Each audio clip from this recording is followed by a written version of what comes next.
বাংলাদেশ জামাতি ইসলামীর ওই এলাকার যিনি সিংহপুরুষ সাবেক এমপি আলহাজ শাহজাহান চৌধুরী হাফিজাহুল্লাহ, আল্লাহরে বান্দা বলেছে 1 টাকাও দেওয়া লাগবে না।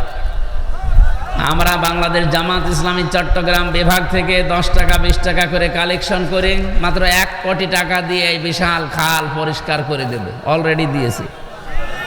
1টা টাকা সরকারের কাছ থেকে নেওয়া লাগেনি। ধন্যবাদ দেওয়ার দরকার ছিল, প্রশংসায় ভাসছে তামাম দুনিয়া, এখন তাদের প্রশংসা করে। ওখানে যিনি চেয়েছিল 400 কোটি টাকা, সেই লোক বলছে খাল ভালো করে পরিষ্কার হয়নি। আমার মনে হয় শয়তান তো আমি দেখিনি, যদি দেখতাম তো ওই রকমই হতো। একটা টাটকা শয়তানের মতো কথা না। আপনি চাইলেন কত?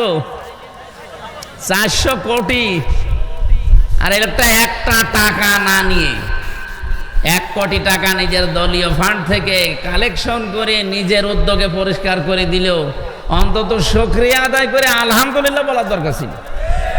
আর আপনি বলছেন না সেরকম পরিষ্কার হয়নি। আপনার কাছে 400 কোটি টাকা দিলে পোড়াটায় হাওয়া হয়েছে, তো আর পরিষ্কার এই পরিমাণ হইতো না।